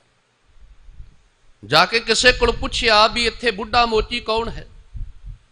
ਉਹਨਾਂ ਨੇ ਦੱਸਿਆ ਵੀ ਉਹ ਜਿਹੜਾ ਸੜਕ ਦੇ ਕਿਨਾਰੇ ਬੈਠਾ ਜੁੱਤੀਆਂ ਗੰਢ ਰਿਹਾ ਹੈ ਨਾ, ਬੜਾ ਭਲਾ ਇਨਸਾਨ ਹੈ, ਉਹਨੂੰ ਹੀ ਇੱਥੇ ਬੁੱਢਾ ਮੋਚੀ ਕਿਹਾ ਜਾਂਦਾ ਹੈ। ਉਹਦੇ ਕੋਲ ਗਿਆ ਤੇ ਜਾ ਕੇ ਉਹਨੂੰ ਵੀ ਇਹ ਸਵਾਲ ਕੀਤਾ। ਅਬਦੁੱਲਾ ਬਿਨ ਮੁਬਾਰਕ ਪੁੱਛਦਾ ਹੈ ਉਸ ਬਜ਼ੁਰਗ ਮੋਚੀ ਨੂੰ ਵੀ ਇਹਦਾ ਕੀ ਦਿਖਾਇਆ ਜੇ, ਲੱਖਾਂ ਲੋਕ ਹਜ ਤੇ ਆਏ ਨੇ, ਉਹਨਾਂ ਦਾ ਹਜ ਪ੍ਰਵਾਨ ਨਹੀਂ ਹੋਇਆ, ਤੁਹਾਡਾ ਹਜ ਪ੍ਰਵਾਨ ਹੋ ਗਿਆ। ਉਹ ਕਹਿਣ ਲੱਗਾ ਦੂਰੋਂ ਚੱਲ ਕੇ ਆਇਓ, ਪਹਿਲਾਂ ਮੈਨੂੰ ਸੇਵਾ ਦਾ ਮੌਕਾ ਤਾਂ ਦਿਓ, ਤੁਹਾਡੇ ਸਵਾਲ ਦਾ ਵੀ ਜਵਾਬ ਦਿਆਂਗਾ, ਆਓ ਮੇਰੇ ਘਰ ਚੱਲੋ। ਕਹਿੰਦਾ ਮੈਂ ਇਹ ਕਿਹਾ ਵੀ ਮੈਂ ਕੁਝ ਇੱਥੇ ਪ੍ਰਸ਼ਾਦਾ ਪਾਣੀ ਛਕਣ ਵਾਸਤੇ ਨਹੀਂ ਆਇਆ, ਮੇਰੇ ਮਨ ਦੀ ਜਗਿਆਸਾ ਹੈ, ਫਿਰ ਵੀ ਮੈਨੂੰ ਸੇਵਾ ਦਾ ਮੌਕਾ ਦਿਓ। ਆਪਣੇ ਘਰ ਲੈ ਗਿਆ। ਹੁਣ ਸਵਾਲ ਉਹਨੇ ਉਹੀ ਕੀਤਾ ਵੀ ਦੱਸੋ ਸਹੀ, ਪਹਿਲਾਂ ਮੇਰੇ ਮਨ ਦੀ ਇਸ ਜਗਿਆਸਾ ਨੂੰ ਪੂਰਿਆ ਕਰੋ ਵੀ ਤੁਹਾਡਾ ਹਜ ਕਿਵੇਂ ਪ੍ਰਵਾਨ ਹੋ ਗਿਆ, ਲੱਖਾਂ ਲੋਕ ਗਏ ਨੇ, ਉਹਨਾਂ ਦਾ ਹਜ ਪ੍ਰਵਾਨ ਨਹੀਂ ਹੋਇਆ। ਤੇ ਬੁੱਢੇ ਮੋਚੀ ਨੇ ਫਿਰ ਆਪਣੀ ਗੱਲ ਸੁਣਾਈ। ਉਹ ਕਹਿਣ ਲੱਗਾ ਜਿਵੇਂ ਹਰ ਇੱਕ ਮੁਸਲਮਾਨ ਦਾ ਅਕੀਦਾ ਹੁੰਦਾ ਹੈ, ਮੱਕੇ ਦੀ ਧਰਤੀ ਉੱਤੇ, ਮੱਕੇ ਮਦੀਨੇ ਦੀ ਧਰਤੀ ਉੱਤੇ ਇੱਕ ਵਾਰ ਮੈਂ ਜ਼ਰੂਰ ਪਹੁੰਚਾ। ਜਿਵੇਂ ਆਪਾਂ ਵੀ ਕਈ ਵਾਰੀ ਕਹਿੰਦੇ ਆ ਨਾ, ਸੋਚਦੇ ਆ ਵੀ ਇੱਕ ਵਾਰ ਆਪਾਂ ਹਜ਼ੂਰ ਸਾਹਿਬ ਜੀ ਦੀ ਧਰਤੀ ਤੇ ਜਾ ਕੇ ਦੀਦਾਰ ਕਰ ਆਈਏ, ਜਾਂ ਆਪਾਂ ਧੰਨ ਗੁਰੂ ਰਾਮਦਾਸ ਮਹਾਰਾਜ ਦਾਤੇ ਨਗਰੀ ਜਾਂ ਕੋਈ ਇਤਿਹਾਸਕ ਸਥਾਨ ਦੇ ਉੱਤੇ ਆਪਾਂ ਵੀ ਜਾਣਾ ਚਾਹੁੰਦੇ ਹਾਂ, ਆਪਾਂ ਕਹਿੰਦੇ ਹਾਂ ਮਨ ਦੇ ਵਿੱਚ ਖਿਆਲ ਹੁੰਦਾ ਨਾ ਵੀ ਇੱਕ ਵਾਰ ਜਾ ਕੇ ਇਤਿਹਾਸਕ ਸਥਾਨ ਨੂੰ ਦੇਖ ਕੇ ਆਈਏ। ਜਾਣਾ ਵੀ ਚਾਹੀਦਾ, ਜਿਹੜੇ ਸਾਡੇ ਇਤਿਹਾਸਕ ਸਥਾਨ ਨੇ ਉਹਨਾਂ ਨੂੰ ਦੇਖਣਾ ਲਾਜ਼ਮੀ ਹੈ, ਜਾਣਾ ਚਾਹੀਦਾ ਸਾਨੂੰ। ਪਰ ਸਾਧ ਸੰਗਤ ਜੀ ਇਸ ਭਾਵਨਾ ਨਾਲ ਨਹੀਂ ਵੀ ਸ਼ਾਇਦ ਮੈਂ ਇੱਥੇ ਜਾ ਕੇ ਸਾਰੇ ਪਾਪ ਜਿਹੜੇ ਨੇ ਉਹ ਮੁਕਾ ਦਿਆਂਗਾ। ਉਹ ਤੇ ਬਾਣੀ ਪੜ੍ਹ ਕੇ ਹੀ ਦੂਰ ਹੋਣੇ ਨੇ। ਉੱਥੇ ਸਾਨੂੰ ਜੀਵਨ ਦਾ ਠੀਕ ਹੈ, ਉੱਥੇ ਸਕੂਨ ਮਿਲੇਗਾ, ਪਰ ਨਾਲ ਬਾਣੀ ਨਾਲ ਵੀ ਜੁੜਨਾ ਹੈ। ਉਹ ਕਹਿੰਦਾ ਵੀ ਮੈਂ ਮੇਰੇ ਮਨ ਦੇ ਵਿੱਚ ਆਇਆ, ਸਵਾਲ ਕੀਤਾ ਤੇ ਬੁੱਢਾ ਮੋਚੀ ਕਹਿੰਦਾ ਵੀ ਮੇਰੇ ਮਨ ਦੇ ਵਿੱਚ ਇਹ ਸੀ ਮੈਂ ਇੱਕ ਵਾਰ ਜ਼ਿਆਰਤ ਤੇ ਜ਼ਰੂਰ ਜਾਵਾਂ, ਇੱਕ ਵਾਰ ਹੱਜ ਤੇ ਜ਼ਰੂਰ ਜਾਵਾਂ। ਘਰ ਦੇ ਵਿੱਚ ਗਰੀਬੀ ਤੇ ਇੱਕ ਦਿਨਾਰ ਇਕੱਠਾ ਕਰਕੇ 600 ਦਿਨਾਰ ਮੈਂ ਜੋੜ ਲਏ। ਕੁਝ ਦਿਨਾਂ ਬਾਅਦ ਮੈਂ ਹੱਜ ਤੇ ਜਾਣਾ ਹੀ ਸੀ। ਇੱਕ ਦਿਨ ਐਸੀ ਘਟਨਾ ਵਾਪਰੀ ਵੀ ਘਰ ਦੇ ਵਿੱਚ ਪ੍ਰਸ਼ਾਦਾ ਪਾਣੀ ਤਿਆਰ ਹੋਇਆ ਤੇ ਮੇਰੀ ਬੇਗਮ ਨੇ, ਮੇਰੀ ਘਰ ਵਾਲੀ ਨੇ, ਜਿਹੜਾ ਗਵਾਂਢੀ ਸੀ ਉਹਦੇ ਕੋਲ ਜਾ ਕੇ ਸਬਜ਼ੀ ਕਿਹਾ ਵੀ ਇੱਕ ਕੌਲੀ ਸਬਜ਼ੀ ਦੀ ਮੈਨੂੰ ਵੀ ਦੇ ਦਿਓ, ਵੀ ਚਲੋ ਆਪਣੇ ਖਾਨਮ ਨੂੰ, ਆਪਣੇ ਪਤੀ ਨੂੰ ਮੈਂ ਪ੍ਰਸ਼ਾਦਾ ਪਾਣੀ ਛਕਾ ਦਿਆਂ। ਜਦੋਂ ਕਹਿੰਦਾ ਮੇਰੀ ਪਤਨੀ ਨੇ ਇਹ ਗੱਲ ਕਹੀ ਨਾ, ਮੇਰੀ ਘਰ ਵਾਲੀ ਨੇ ਇਹ ਗੱਲ ਗਵਾਂਢਣ ਨੂੰ ਕਹੀ ਨਾ, ਤੇ ਉਹ ਜ਼ਾਰੋ ਜ਼ਾਰ ਰੋਣ ਲੱਗ ਪਈ। ਉਹ ਕਹਿੰਦੀ ਭੈਣਾ ਇਹਦਾ ਕੀ ਮੈਂ ਤੈਨੂੰ ਕਹਿ ਦਿੱਤਾ, ਮੈਂ ਤੇ ਤੇਰੇ ਕੋਲ ਸਬਜ਼ੀ ਮੰਗੀ ਹੈ ਨਾ, ਤੂੰ ਤਾਂ ਏਦਾਂ ਰੋਣ ਲੱਗ ਪਈ ਵੀ ਜਿਵੇਂ ਮੈਂ ਤੈਨੂੰ ਕੋਈ ਕਬੂਲ ਬੋਲ ਦਿੱਤਾ ਹੋਵੇ ਜਾਂ ਮੈਂ ਤੈਨੂੰ ਕੋਈ ਅਜਾ ਤੀਰ ਮਾਰ ਦਿੱਤਾ ਹੋਵੇ। ਤਾਂ ਕਹਿੰਦੀ ਵੀ ਭੈਣਾ ਪੁੱਛ ਨਾ, ਨਹੀਂ ਹੁਣ ਤੇ ਦੱਸਣਾ ਹੀ ਪਏਗਾ, ਕਿਉਂਕਿ ਮੈਨੂੰ ਰਾਤ ਨੂੰ ਨੀਂਦ ਨਹੀਂ ਪੈਣੀ ਵੀ ਇਹਦਾ ਕਿਹੜਾ ਕਬੂਲ ਬੋਲ ਦਿੱਤਾ ਵੀ ਜਿਹਦੇ ਨਾਲ ਤੁਹਾਡਾ ਜਿਹੜਾ ਇੰਨਾ ਦਿਲ ਦੁਖਿਆ। ਤੇ ਉਹਨੇ ਫਿਰ ਗੱਲ ਦੱਸੀ, ਉਹ ਗਵਾਂਢਣ ਨੇ ਗੱਲ ਦੱਸੀ, 7 ਦਿਨਾਂ ਤੋਂ ਘਰ ਦੇ ਵਿੱਚ ਬਣਾਉਣ ਵਾਸਤੇ ਕੁਝ ਨਹੀਂ ਸੀ। ਅੱਜ ਸੜਕ ਦੇ ਕਿਨਾਰੇ ਇੱਕ ਗਧਾ ਮਰਿਆ ਪਿਆ ਸੀ, ਉਹਨੂੰ ਲਿਆ ਕੇ ਘਰ ਦੇ ਵਿੱਚ ਉਹੀ ਕੁਝ ਬਣਾਇਆ। ਤੇ ਮੈਂ ਭੈਣਾ ਤੈਨੂੰ ਕੀ ਦੱਸਾਂ ਵੀ ਕੀ ਕੁਝ ਘਰ ਦੇ ਵਿੱਚ ਬਣਾਇਆ। ਕਹਿੰਦਾ ਮੇਰੇ ਘਰ ਵਾਲੀ ਨੇ ਆ ਕੇ ਮੇਰੇ ਨਾਲ ਗੱਲ ਕੀਤੀ ਤੇ ਮੈਂ ਕਿਹਾ ਹੱਜ ਕਰਨ ਦਾ ਤੇ ਫਿਰ ਵੀ ਰੱਬ ਕਿਤੇ ਸਮਾਂ ਬਣਾ ਦੇਗਾ। ਜੇ ਆਪਣਾ ਗਵਾਂਢੀ ਭੁੱਖਾ ਮਰ ਗਿਆ ਤੇ ਮੇਰੇ ਹੱਜ ਕਰਨ ਦਾ ਕੀ ਫਾਇਦਾ ਹੋਇਆ। ਉਹ 600 ਦੇ 600 ਦਿਨਾਰ ਮੈਂ ਆਪਣੇ ਗਵਾਂਢੀ ਨੂੰ ਦੇ ਦਿੱਤੇ ਤੇ ਅੱਜ ਉਸ ਦਾ ਹੱਜ ਪ੍ਰਵਾਨ ਹੋ ਗਿਆ। ਉਹ ਭਾਈ ਆਪਣੇ ਗਵਾਂਢੀ ਨੂੰ ਆਪਣੇ ਆਸ-ਪਾਸ ਵੀ ਦੇਖੀਏ, ਥਾਂ ਥਾਂ ਤੇ ਆਪਾਂ ਚਲੋ ਸੇਵਾ ਕਰਨੀ ਹੈ, ਪਰ ਜੇ ਗਵਾਂਢੀ ਭੁੱਖਾ ਮਰਦਾ ਹੋਵੇ ਤੇ ਉਹ ਸੇਵਾ ਕਰਨ ਦਾ ਵੀ ਮਾਫ ਕਰਨਾ ਬਹੁਤਾ ਲਾਭ ਨਹੀਂ।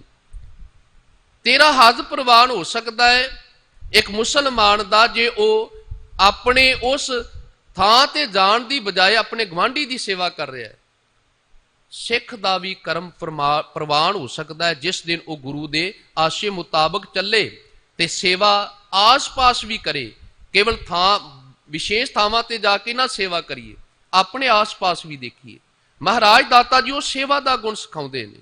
ਤਾਂ ਸਤਿਗੁਰੂ ਦਾਤਾ ਜੀ ਕਹਿੰਦੇ ਨੇ ਭਾਈ ਜਿਹੜੇ ਰੱਬ ਦੇ ਪਿਆਰੇ ਨੇ ਨਾ, ਪਰਮਾਤਮਾ ਦੇ ਪਿਆਰੇ ਨੇ, ਉਹਨਾਂ ਦੇ ਗੁਣਾਂ ਕਰਕੇ ਪਰਮਾਤਮਾ ਉਹਨਾਂ ਤੋਂ ਰੀਝ ਜਾਂਦਾ ਹੈ। ਤੇ ਜਿਨ੍ਹਾਂ ਦੇ ਵਿੱਚ ਗੁਣ ਆ ਗਏ ਮੈਂ ਉਹਨਾਂ ਦੇ ਚਰਨਾਂ ਦੀ ਧੂੜੀ ਲੋਚਦਾ ਵਾਂ। ਅੱਜ ਸਤਿਗੁਰੂ ਦਾਤਾ ਜੀ ਫਰਮਾਉਂਦੇ ਨੇ, ਮਹਾਰਾਜ ਦਾਤੇ ਦੀ ਸਿਫਤ ਦੇ ਵਿੱਚ ਇਹ ਬਚਨ ਨੇ, ਅੰਬਰੀਕ ਜੈਦੇਵ ਤ੍ਰਿਲੋਚਨ ਨਾਮਾ।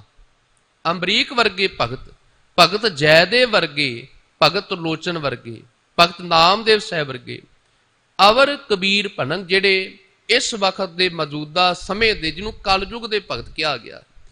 ਵੈਸੇ ਸਾਧ ਸੰਗਤ ਜੀ ਇਹ ਸਮਾਂ ਭਗਤੀ ਕਾਲ ਦਾ ਸਮਾਂ ਭਾਰਤ ਦੇਸ਼ ਵਿੱਚ ਮੰਨਿਆ ਜਾਂਦਾ ਹੈ।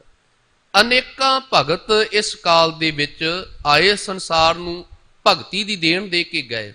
ਜਿਸ ਸਮੇਂ ਦੇ ਵਿੱਚ ਆਪਾਂ ਵਿਚਰ ਰਹੇ ਹਾਂ ਨਾ, ਇਹਨਾਂ ਦੀ ਵੰਡ ਮੁਤਾਬਕ ਉਹ ਕਲਯੁਗ ਦਾ ਸਮਾਂ ਹੈ।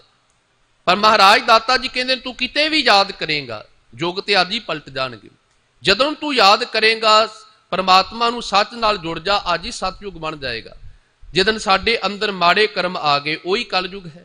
ਤਾਂ ਸਤਿਗੁਰੂ ਦਾਤਾ ਜੀ ਦੇ ਬਾਬਤ ਫਰਮਾਉਂਦੇ ਨੇ, ਤਿੰਨ ਕਉ ਅਵਤਾਰ ਭਇਓ ਕਲ ਭਿੰਤਰ, ਜਸ ਜਗਤਰ ਪਰਛਾਇਓ।